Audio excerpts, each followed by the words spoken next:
আসসালামু আলাইকুম। প্রিয় দর্শক, অন্য মঞ্চের আলাপচারিতায় আপনাদের সকলকে আমন্ত্রণ জানাচ্ছি। দিল্লিতে শেখ হাসিনার একের পর এক বৈঠক, দেশে ফেরার জোর প্রস্তুতে নিয়োগ হচ্ছে দলীয় মুখপাত্র। এই মুহূর্তের সবচেয়ে বড় এবং বিস্ফোরক রাজনৈতিক খবর, শেখ হাসিনা দেশে ফেরার কাউন্টডাউন কি তবে শুরু হয়ে গেল? 5ই অগস্টের পর এই প্রথম দিল্লিতে একের পর এক মেগা বৈঠক বসছে। ভারতে আশ্রয় নেওয়া শেখ হাসিনা জরুরি তলবে ইতিমধ্যেই অনেক নেতাকে বিভিন্ন সময় ডেকে পাঠিয়েছেন। এর মধ্যে আইনজীবী, আওয়ামী লীগের প্রভাবশালী নেতা তারা রয়েছেন। তৈরি হচ্ছে আইনজীবীদের এক দুর্ধর্ষ স্পেশাল টিম। কিন্তু কেন এই তোড়জোড়? পর্দার আড়ালে কি ব্লুপ্রিন্ট তৈরি করছেন শেখ হাসিনা? আন্তর্জাতিক মহল এবং জাতিসংঘের সাথেই বা কি ডিল হচ্ছে? দর্শক, আপনারা জানেন 2 মাস যাবতই শেখ হাসিনা ঘোষণা দিচ্ছেন যে তিনি দেশে ফিরবেন, এবং গতকাল ব্রিটিশ গণমাধ্যম রয়টার্সের সাক্ষাৎকারে তিনি সুনির্দিষ্ট সময়সীমা বলে দিয়েছেন আগামী ডিসেম্বরের মধ্যে তিনি দেশে ফিরবেন। মানে ডিসেম্বর মাসে তিনি সুনির্দিষ্ট ভাবে বলেছেন দেশে ফিরবেন। দিন তারিখ ঘোষিত না হলেও অন্ততপক্ষে সময়সীমাটা ইতিমধ্যে তিনি ঘোষণা করেছেন, আর যার দরুন শেখ হাসিনার প্রস্তুতি এই মুহূর্তে তুঙ্গে। আর এই প্রেক্ষাপটে ঘটনা প্রবাহ অত্যন্ত দ্রুত মোড় নিচ্ছে। নেতাদের সাথে বৈঠক করবার প্রক্রিয়ার অংশ হিসেবে শনিবারও দিল্লির উদ্দেশ্যে রওনা হয়েছেন আওয়ামী লীগের বেশ কয়েকজন নেতা। শনিবার দিল্লি গেছেন আওয়ামী লীগের দপ্তর সম্পাদক ব্যারিস্টার বিপ্লব বড়ুয়া, যিনি 5 অগস্ট পরবর্তী সময় মার্কিন যুক্তরাষ্ট্রে আশ্রয় নিয়েছিলেন, কিন্তু বিশ্বস্ত সূত্রের খবর গত কিছুদিন যাবৎ তিনি ভারতের কলকাতায় অবস্থান করছিলেন। আর শেখ হাসিনার জরুরি ডাক আসতেই তিনি কলকাতা থেকে সোজা উড়ে গেছেন দিল্লিতে। এর মধ্যে দিল্লিতে আরো গেছেন সাবেক মৎস্য ও প্রাণী সম্পদ মন্ত্রী ব্যারিস্টার শাহ রেজউল করিম, যিনি লন্ডন থেকে কিছুদিন আগেই কলকাতায় এসে পৌঁছেছেন। এবার কলকাতার মাটি ছুঁয়ে নেত্রীর কড়া তলব পেয়ে তিনিও দিল্লির দরবারে হাজির হয়েছেন। আওয়ামী লীগের অন্তর্মহল থেকে অত্যন্ত চাঞ্চল্যকর তথ্য উঠে আসছে। শেখ হাসিনা দেশে ফেরার পথ মসৃণ করতে তার বিরুদ্ধে থাকা আইনি, প্রশাসনিক ও কূটনৈতিক জটিলতাগুলো দেখভালের জন্য আইনজীবীদের নিয়ে একটি বিশেষ আইনি টিম বা স্পেশাল কোর টিম গঠনের চূড়ান্ত ভাবনা চিন্তা শুরু হয়েছে। এই শক্তিশালী আইনি দলটির কাজ হবে শেখ হাসিনার হয়ে আন্তর্জাতিক এবং দেশীয় বিভিন্ন আইনি ও কূটনৈতিক ফোরামে আইনি লড়াই লড়া এবং সংশ্লিষ্ট বিভিন্ন সংস্থার সঙ্গে নিয়মিত আলাপ আলোচনা চালিয়ে যাওয়া। এখানেই শেষ নয়, শেখ হাসিনার নির্দেশে ইতিমধ্যে আন্তর্জাতিক মহলে জোরদার লবিং শুরু হয়ে গেছে। ব্যারিস্টার নওফেল বর্তমানে শেখ হাসিনার প্রতিনিধি হয়ে জাতিসংঘ এবং বিশ্বের বিভিন্ন আন্তর্জাতিক প্রভাবশালী সংস্থার সঙ্গে নিবিড় যোগাযোগ রক্ষা করে চলেছেন। অর্থাৎ আন্তর্জাতিক চাপ তৈরি করে এবং আইনি রক্ষা কবচ নিশ্চিত করে দেশে ফেরার রোডম্যাপ সাজাচ্ছেন শেখ হাসিনা। আইনি লড়াইয়ের পাশাপাশি মিডিয়া ও প্রচারের ময়দানেও বড়সড় চমক দিতে যাচ্ছে আওয়ামী লীগ। দলটির অভ্যন্তরীণ সূত্রের খবর, আওয়ামী লীগ সভানেত্রী শেখ হাসিনার জন্য একজন অফিসিয়াল মুখপাত্র বা স্পোকসপারসন নিয়োগের প্রক্রিয়া চূড়ান্ত পর্যায়ে রয়েছে। এই নতুন মুখপাত্রের মূল দায়িত্ব হবে শেখ হাসিনার সঙ্গে সার্বক্ষণিক যোগাযোগ রাখা এবং তার নির্দেশনা বা বক্তব্যকে আন্তর্জাতিক ও দেশীয় সংবাদ মাধ্যমের কাছে নিখুঁতভাবে পৌঁছে দেওয়া। তবে যাকে তাকে এই দায়িত্ব দেওয়া হচ্ছে না। এই পদের জন্য 3টি প্রধান শর্ত বিবেচনা করা হচ্ছে। প্রথমত, তার গভীর রাজনৈতিক প্রজ্ঞা থাকতে হবে। দ্বিতীয়ত, জনগণের কাছে এবং মিডিয়ায় তার একটি স্বচ্ছ ভাবমূর্তি বা ক্লিন ইমেজ থাকতে হবে। এবং তৃতীয়ত, দলের সর্বস্তরের নেতা কর্মীদের কাছে তার গ্রহণযোগ্যতা থাকতে হবে। খুব শীঘ্রই এই মুখপাত্রের নাম এবং দলের এই বড় সিদ্ধান্তগুলো আনুষ্ঠানিকভাবে প্রকাশ করা হতে পারে বলে জানা যাচ্ছে। এদিকে ভারতের মাটিতে বসেও কিন্তু বাংলাদেশের অভ্যন্তরে দলীয় রাজনীতি পুরোপুরি নিয়ন্ত্রণ করছেন শেখ হাসিনা। তার সরাসরি নির্দেশে ইতিমধ্যেই বাংলাদেশে আওয়ামী লীগ এবং এর সমস্ত অঙ্গ সংগঠনগুলোর নতুন কমিটি গঠনের এক মহাযজ্ঞ শুরু হয়ে গেছে। বিশেষ করে 5 অগস্টের পর দেশের ভেতরে যেসব নিষ্ক্রিয় বা ভেঙে পড়া কমিটি ছিল, সেগুলোতে নতুন সদস্য যুক্ত করে দ্রুত সক্রিয় করা হচ্ছে। তবে এবারের কমিটি গঠনে শেখ হাসিনার একটি বড় এবং স্পষ্ট বার্তা রয়েছে। তিনি নির্দেশ দিয়েছেন, যারা বিগত দিনগুলোতে মামলা, হামলা ও জেল জুলুম মোকাবেলা করেছে এবং ঢাকার মাঠ না ছেড়ে এলাকাতে একদম মাটি কামড়ে পড়ে থেকে বিএনপি জামাতের রাজনৈতিক বিরোধিতার মুখোমুখি হয়েছে, তাদেরকে দলের একদম সামনের সারির নেতৃত্বে নিয়ে আসতে হবে। এই নির্দেশনার প্রতিফলন কিন্তু ইতিমধ্যেই দেখা যাচ্ছে। সদ্য গঠিত নতুন কমিটিগুলোতে এমন সব ত্যাগী নেতাদের নাম অন্তর্ভুক্ত করা হয়েছে, যাদের অনেকেই বর্তমানে জেলে বন্দী আছেন অথবা সদ্য জামিনে মুক্ত হয়েছেন। অর্থাৎ রাজপথের লড়াকু সৈনিকদের হাতে এখন দলের ব্যাটন তুলে দিচ্ছেন শেখ হাসিনা। দর্শক, এই পুরো চিত্রনাট্যটি যদি আপনারা গভীরভাবে লক্ষ্য করেন তবে বুঝবেন দিল্লিতে কিন্তু ছোটখাটো বৈঠক হচ্ছে না। শেখ হাসিনা ইতিমধ্যেই দিল্লিতে প্রায় 2 শতাধিক আওয়ামী লীগ নেতার সঙ্গে দফায় দফায় মুখোমুখি বৈঠক সম্পন্ন করেছেন। শুধু ভারত বা বাংলাদেশ নয়, লন্ডন এবং আমেরিকা প্রবাসী শীর্ষ আওয়ামী লীগ নেতারাও সশরীরে এসে নেত্রীর সঙ্গে দেখা করে দিক নির্দেশনা নিয়ে গেছেন। স্পষ্টতই বোঝা যাচ্ছে যে শেখ হাসিনা চুপ করে বসে নেই। আইনি টিম গঠন, আন্তর্জাতিক লবিং, মুখপাত্র নিয়োগ এবং দেশের ভেতরের নিষ্ক্রিয় কমিটিকে চাঙ্গা করার মাধ্যমে তিনি একটি সর্বাত্মক ও সমন্বিত ফেরার প্রস্তুতি নিচ্ছেন। দিল্লির এই মেগা বৈঠক এবং শেখ হাসিনার এই মাস্টার প্ল্যান বাংলাদেশের আগামী দিনের রাজনীতিতে কতটা বড় ঝড় তুলতে যাচ্ছে? আইনি টিম গঠন করে কি সত্যিই শেখ হাসিনা সব বাধা টপকে দেশে ফিরতে পারবেন? আইনি টিম গঠন, দলীয় মুখপাত্র নিয়োগ, এই খবরগুলো যখন সামনে আসছে তখন নিশ্চয়ই বোঝা যাচ্ছে আওয়ামী লীগ একটা মোটামুটি বড় সড়ো প্রস্তুতি নিয়েই এগুচ্ছে। শেখ হাসিনা যে বলছেন দেশে ফিরবে, শুধু বলার জন্য বলছেন না, তিনি ফিরবেন এটি নানা আলামতে ইতিমধ্যে পরিষ্কার হয়ে যাচ্ছে। এখন দেখার বিষয় যে তার রাজনৈতিক ফেরা, তার দেশে ফেরা প্রক্রিয়াগুলো কেমন হয়। সামনে নিশ্চয়ই আরো নানা রকম আপডেট ঘটনা ঘটবে। আসলে ফাঁসি দিব, ফাঁসিটা কি ঘরের কথা? ওরা কি লইয়া বইয়া রয়েছে ফাঁসি রসি? আইন আছে, আদালত আছে দেশে। ওরা যদি আইন আদালত যদি শেখ হাসিনা যদি দোষী হয় তাহলে শেখ হাসিনা ফাঁসি হইব। আর ফাঁসিটা দিব কোন সময়? শেখ হাসিনা আসলে তো মনে করেন 2-5 কোটি লোক তো এয়ারপোর্টে তো জাগ হইব না, সাধারণ পাবলিকের লেগে। তারা ফাঁসিটা দিব কোন সময় শেখ হাসিনারে? ওরা তো মনে করেন ওরা তো ঘুমের ট্যাবলেট খেয়ে ঘুমায় ঘুমায় স্বপ্নে দেয় যে শেখ হাসিনারা ফাঁসি দিব। আর ফাঁসি দিব কি? ওরা তো দেশ চাইরে পলাইবো ওই দিনে, সেদিনকে শেখ হাসিনা ওরা এক তো দেশে থাকবো, এই দেশে কোনো ওরা এই দেশে থাকবো না। ওরা তো এগুলা আবেগে বলে, আবেগে যে শেখ হাসিনা আইলে শেখ হাসিনারা ফাঁসি দিব। ফাঁসিটা কি ঘরের কথা? শেখ হাসিনারা ফাঁসি দিয়ে দিব। অগরে তো ফাঁসি দিব কয়দিন পরে, জুলাইয়া। এরা থানা ক্রম করে এখনো। এরা মনে করেন ওই যে বরিশালে বিএনপি ক্ষমতাতে, এখনো বরিশালে বিএনপি ক্ষমতা থাকতে কিভাবে থানা রকম করে 12 জন পুলিশ আহত হয়েছে বলেন? এই যে এলসিবি 2-3 দিন আগে থানা আক্রমণ করিয়া কতটি লোক আহত করছে পুলিশ। তো এগুলা কি ওর কাছে কি দেশ নিরাপত্তা আছে? এরা তো হইলো মনে করেন অত্যাচার দেশের লাইগা, এগোর দিয়া কোনো নিরাপত্তা নাই দেশে। আমি একটা কথা বলতে চাই দেশবাসীর কাছে, আমরা সাধারণ জনগণ আওয়ামী লীগের যত নিষেধাজ্ঞা করবো অতে আওয়ামী লীগ আরো মনে করেন শক্তিশালী হবে। আমরা সাধারণ পাবলিক আওয়ামী লীগের পক্ষে আছি। যদি আমরা মাইরা ফেলা, আমরা কোনো রাজনীতি করি না, কোনো চাঁদাবাজি করি না। আমরা আওয়ামী লীগের আদর্শের ভালোবাসি, আওয়ামী লীগের আদর্শের ভালোবাসি, আমরা আওয়ামী লীগের ধর্মের ভালোবাসি, শেখ মুজিবের ভালোবাসি। আমরা কোনো রাজনীতি করি না। আমরা আওয়ামী লীগ ধর্ম না, আওয়ামী লীগের ধর্ম না করলে যে আমরা যে পেট্রোলের নিচে দাঁড়ায় কথা বলতেছি, আওয়ামী লীগের লেগে মেট্রো রেল চোখে দেখছি। জীবনে মেট্রো রেল চোখে দেখতে গরিব দাসে, কথাটা আমার বুঝেন না? জনগণের টাকা হয়েছে এরা, ঠিক আছে? শেখ হাসিনা জনগণের টাকা দিয়ে করছে, এরে জনগণের টাকা দিয়ে আমাকে ভোলা বরিশাল সেতুটা কইয়া দেখাই দে। বাপের ঘরের পুরুষ বলা, সে তো তারেক রহমান তো হইলো জিয়া রহমানের ছেলে।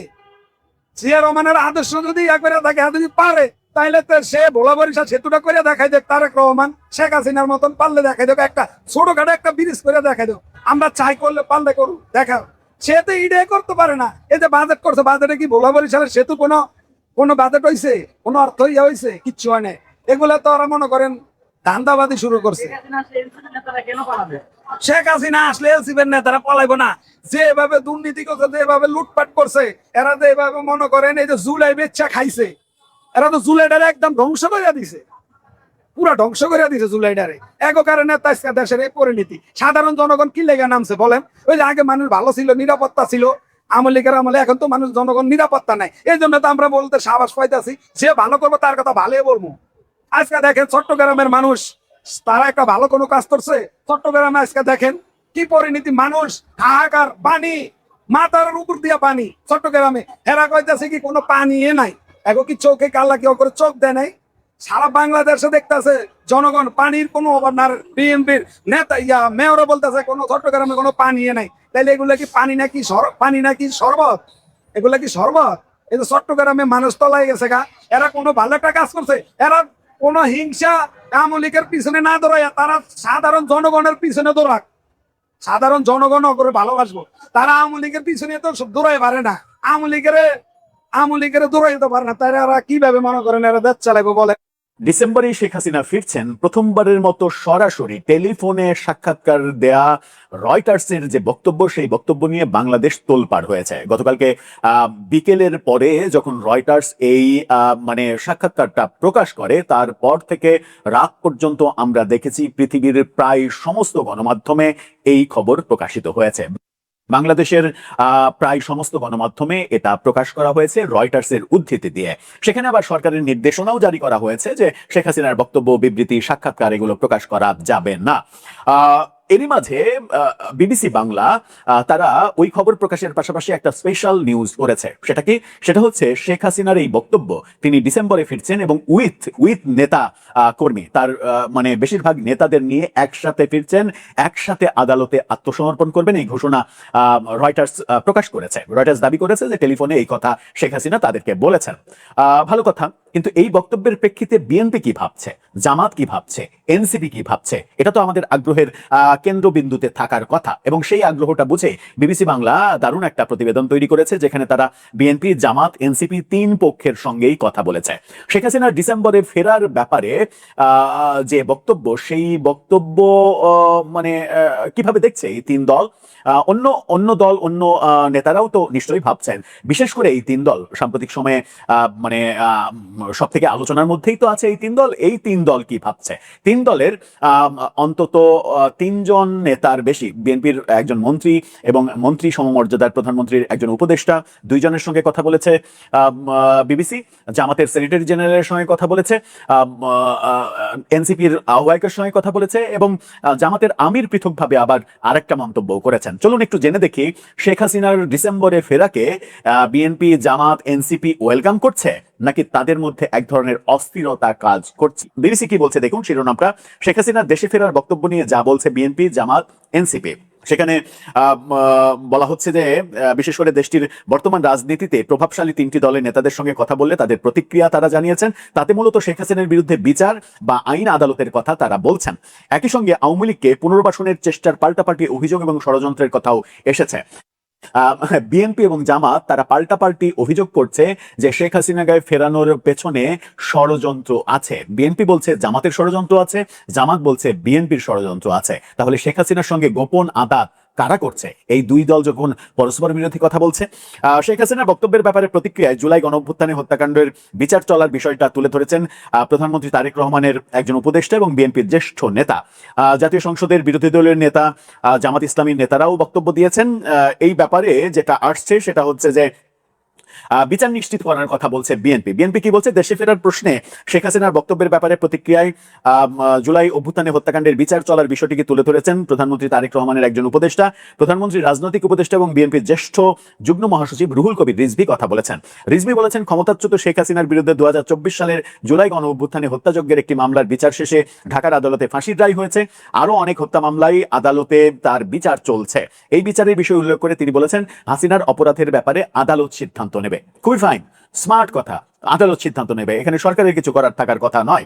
একই সঙ্গে মিস্টার রিজভী বলছেন, শেখ হাসিনা বা ক্ষমতাচ্যুত আওয়ামী লীগের নেতারা দেশে ফিরবেন কি ফিরবেন না বা তারা কি করবেন সেটা তাদের বিষয়, তাদের দলীয় সিদ্ধান্তের ব্যাপার। ওয়েল অ্যান্ড গুড, এর চাইতে স্মার্ট উত্তর আর হতে পারে? যখন রিজভী এই কথা বলছেন তখন বিএনপি সরকার তথ্য মন্ত্রণালয়কে দিয়ে নির্দেশ জারি করছে যে গণমাধ্যমে তার বক্তব্য প্রচার করা যাবে না। গণমাধ্যমে, বাংলাদেশের গণমাধ্যমে শেখ হাসিনার কোনো বক্তব্য কখনোই প্রচারিত হয়নি, কোনো সাক্ষাৎকার প্রকাশিত হয়নি, কোনো অডিও প্রকাশিত হয়নি।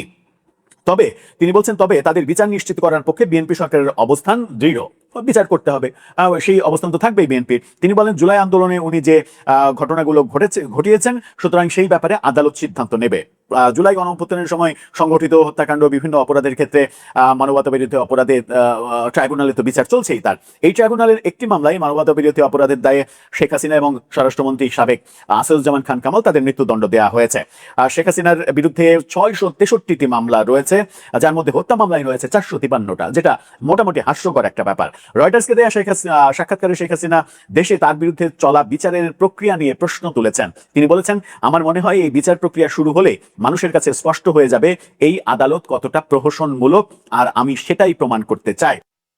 তার এই বক্তব্যের ব্যাপারে রুহুল কবির রিজভী বলেছেন, উনি কথা বলছেন আর উনার সময় যুদ্ধাপরাধীদের বিচার করতে গিয়ে একজন বিচারক যে রায়ের আগেই বাইরের লোকের সঙ্গে কথা বলেছিল তখন বিতর্ক হয়নি, অর্থাৎ শেখ হাসিনার আমলের বিচারের তুলনা করছেন, বলছেন তখন তো বিতর্ক হয়েছে, তখন বিতর্ক হয়েছে বলে এখনো বিতর্ক হবে? শেখ হাসিনা খারাপ কাজ করেছেন বলে আপনারাও খারাপ কাজ করবেন? এই প্রশ্ন কিন্তু আসে।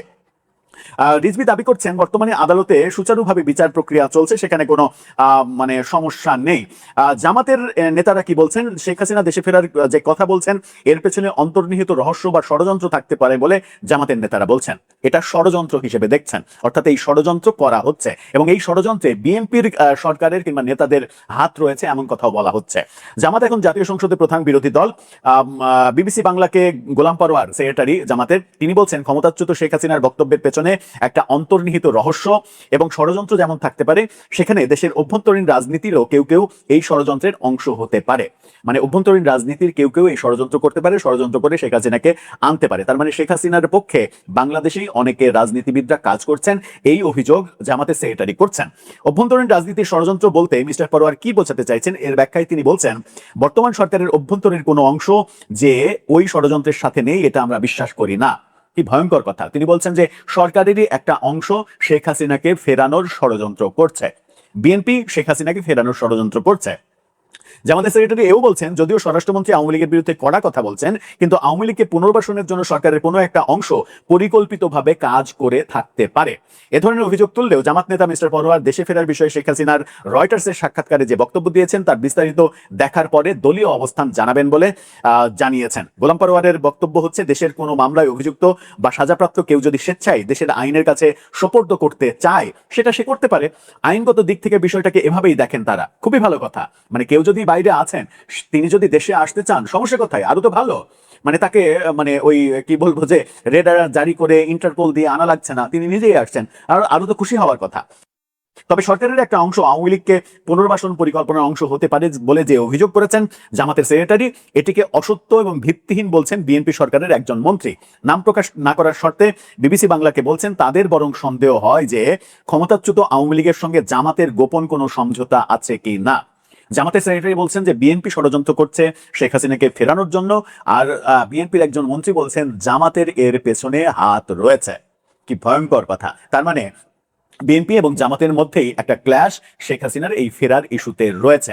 ফিরলে তাহলে কোন পরিস্থিতির দিকে যাবে সেটা খুব সহজেই অনুমান করা যায়।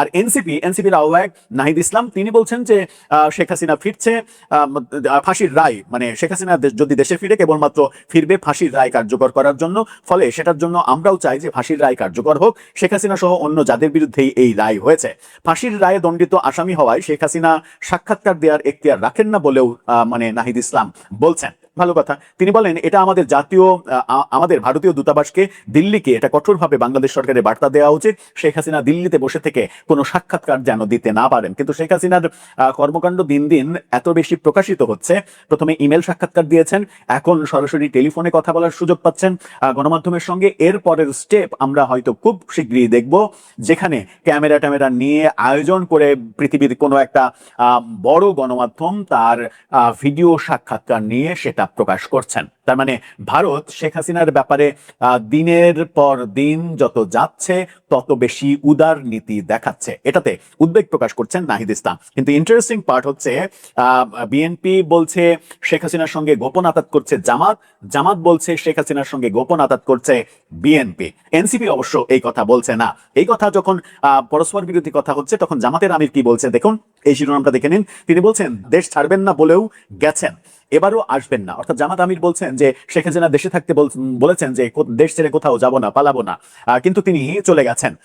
এবার যখন আসতে চাইছেন সেটাও তিনি কথা রাখবেন না, তিনি আসবেন না। অর্থাৎ জামাতের আমির বিশ্বাস করেন শেখ হাসিনা দেশে ফিরবেন না। এরকম আলোচনা পর্যালোচনা, এটাই তো রাজনীতির সৌন্দর্য। এই আলোচনা পর্যালোচনাগুলো হবে, এটাই স্বাভাবিক। কিন্তু এর মাঝে যদি বিধিনিষেধ জারি করা হয়, দেশের গণমাধ্যমের এক ধরনের মুখ চেপে ধরার চেষ্টা করা হয়, যেটা ইউনূস সরকারের আমলে হয়েছিল বলে অভিযোগ করা হয়েছে। বিএনপি যেহেতু গণতান্ত্রিক সরকার, গণতন্ত্রে বিশ্বাস করে, বহুদলীয় গণতন্ত্রে বিশ্বাস করে, বিএনপি বিশ্বাস করে যে বঙ্গবন্ধু তার আমলে 4টি পত্রিকা রেখে বাকি সব পত্রিকা বন্ধ করে দিয়েছিল, সেটা ঠিক করেননি তিনি। এটা যদি বিএনপির বিশ্বাস হয় তাহলে বিএনপির উচিত গণমাধ্যম গণমাধ্যমকে কেন্দ্র করে যে সকল নির্দেশনা জারি করা হচ্ছে তাদের সরকারের আমলে, সেই ব্যাপারগুলো থেকে নিজেদেরকে বিরত রাখা। কারণ একই কর্মকাণ্ড আওয়ামী লীগ সরকার করেছে, তারেক রহমানের বিরুদ্ধে করেছে, কিন্তু সেটা তাদের জন্য মঙ্গলজনক হয়নি। 2024-এর 5 আগস্টের পরাজয় বরণ করতে হয়েছিল তাদেরকে।